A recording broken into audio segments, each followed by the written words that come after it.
इसलिए तो कहा गया है तो भागवत परमहंसों की संहिता है। व्यास जी वापस आ गए, सुखदेव जी ने कंदराओं में भजन किया, पर व्यास जी को संतोष नहीं। बेटा का जन्म तो हो गया, ये तो वो मेरे पास होता तो मैं भागवत का उपदेश करता। तो भागवत के जो कुछ मुख्य मुख्य श्लोक हैं जिसमें भगवान की दयालुता, भगवान की सुंदरता का वर्णन किया गया है, व्यास जी ने अपने शिष्यों को इस श्लोकों को कंठस्थ कराया और कहा बेटा वन में जाकर के जोर जोर से इन्हें गाओ।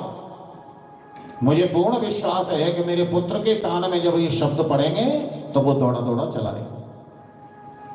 ये बालक वन में गए और बड़ी जोर से गुरुजी ने बताया, उन्हें श्लोकों का गान किया कि बरहा पीनम नटवर बपु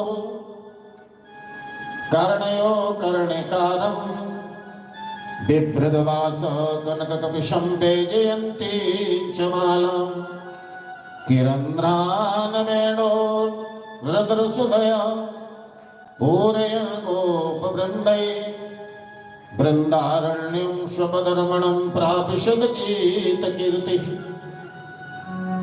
इसमें भगवान की सुंदरता का वर्णन किया गया है। ब्रजांगनाएं ब्रज गोपियां हैं, भगवान की सुंदरता का वर्णन करती हैं। कब करती हैं? जो लाला कन्हैया गैया चरावे जावे वन में, धोताएं जावे और सांझ को वापिस आवे तो वन की नगर में जाकर के ब्रज गोपियां खड़ी हो जाती और कहती हैं कि अब हमारे नंद लाला गैया चरा के आम पे होंगे। हमारे नंद लाला है कैसे? बरहा पीनम नटवर बपु, वो नटखट है। कन्हैया कैसे? तीन जगह से टेढ़े मेढ़े। प्रेम से बोलो जय श्री राधे। कन्हैया स्वयं टेढ़े है, इनकी चाल टेढ़ी, इनकी बाणी भी टेढ़ी। कन्हैया के घुंघराले घुंघराले केश, हाँ कितने सुंदर लग रहे हैं।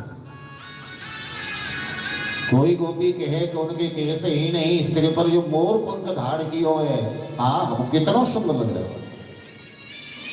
अगली कहती कि उनके कानों में जो मकराकृत कुंडल है ना, झिलमिलाते हुए कितने सुंदर लग रहे हैं।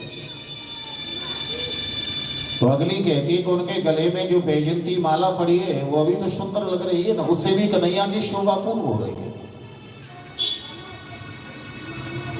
कोई कहे कि उनकी जो लाल लाल कपोल है ना, कितनी सुंदर है।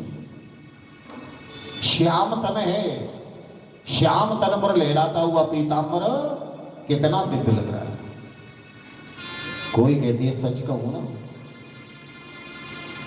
कन्हैया गैयाओं के पीछे पीछे चल रहे हैं और गायों के खुरों से जो धूली है, रज है, वो आकाश मंडल की ओर उड़ रही है और धूली के जो श्वेत कण हैं वो श्वेत कण श्याम तन पर पड़ रहे हैं।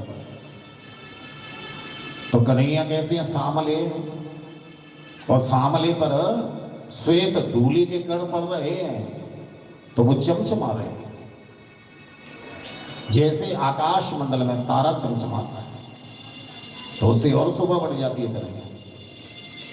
एक बोली कन्हैया के जो अधरामृत है ना, अधरामृत माने होस्ट, होट कैसे है?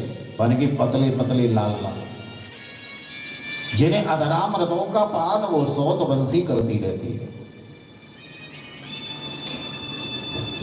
जब ये श्लोक अपने कानों से श्रवण किया, कंदराओं में भजन करते हुए सुखदेव जी ने, तो ध्यान भंग हो गया।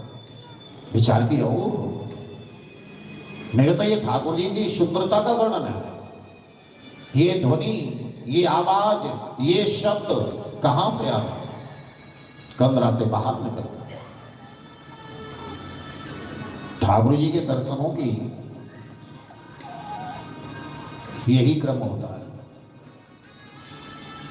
और इस क्रम से जब दर्शन किए जाते हैं तो निश्चित ही वो छवि, वो झांकी हृदय में बस जाती है।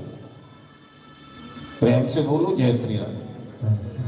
हम लोग दर्शन करने तो जाते हैं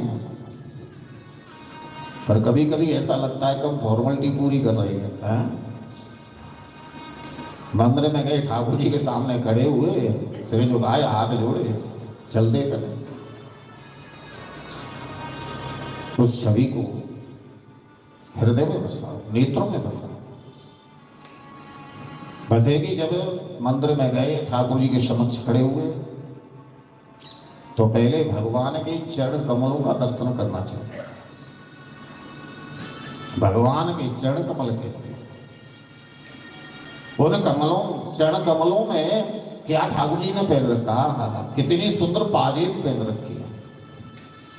धीरे धीरे दृष्टि को फिर ऊपर उठाते जाओ, कटी प्रदेश के दर्शन करो, कमर के दर्शन करो। ठाकुर जी ने आज कमर में क्या क्या पहना, फिर नाभि देश के, नाभि के दर्शन करो, फिर वक्षस्थल छाती के दर्शन करो, छाती में क्या क्या पहना, कितनी सुंदर मोतियों की, मणियों की माला धारण की हो, कितना गले में सुंदर हार है। दर्शन करते हुए उसके बाद में ठाकुर जी के मुख कमल के दर्शन करने से, ठाकुर जी का मुख कमल कैसा है, इस तरीके से छवि को निहारते हुए फिर सर्वांग दर्शन करने चाहिए, फिर पूरे श्री अंग के दर्शन करो, तब दर्शनों का लाभ मिलता है। तब वो छवि नेत्रों में बसती है, हृदय में बसती है।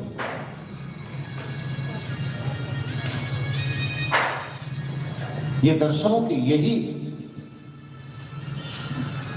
आरती का क्रम भी होता है। प्रेम से बोलो जय श्री राधे। ठाकुर जी की अच्छा बताओ, आरती कितनी बार उतारनी चाहिए है?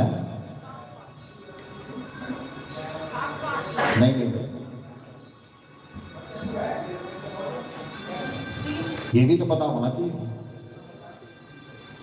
आरती तो हम रोज उतार रहे हैं, ठाकुर जी है ना रोज घर में विराजमान।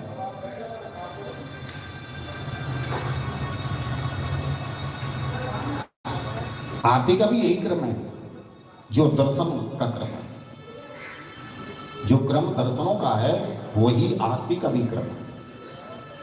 आरती जब उतारी जाती है ना, तो पहले चरणों की आरती उतारते हैं, चरणों की आरती कितनी बार घुमानी है? 4 बार चरणों में। उसके बाद में कटी प्रदेश की 2 बार, 4 2 6, 1 मुकम्मल की, कितनी 7 हो गई। अब 7 ये हो गए, 7 बार फिर सर्वांग श्री अंग की,